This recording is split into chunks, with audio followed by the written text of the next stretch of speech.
जी अस्सलाम वालेकुम दोस्तों। ये देखें जी, ये टमाटर जो है इस तरह से ख़राब हो रहे थे। ये देखें, नीचे से ख़राब हो रहे थे। तो इनकी मिट्टी में मैंने कैल्शियम फास्फेट मिक्स की थी। उसके बाद आधा चम्मच मिक्स की थी एक गमले में।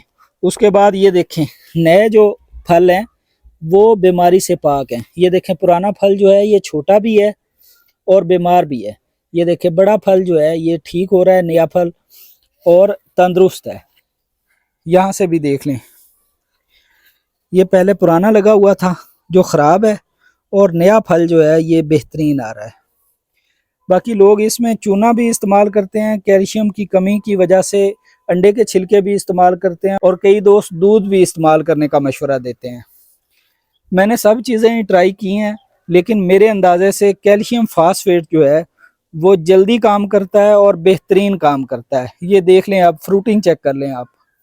कैल्शियम फास्फेट लेने के लिए आप मुझसे रब्ता कर सकते हैं। 220 रुपये का पैकेट है। कैल्शियम फास्फेट से एक तो फल नीचे से ख़राब नहीं होगा, दूसरा फल ज़्यादा तादाद में आएगा और बड़े साइज़ का आएगा। आप कैल्शियम फास्फेट लेने के लिए मुझे डायरेक्ट मैसेज कर लें। ठीक है जी, अल्लाह हाफिज़।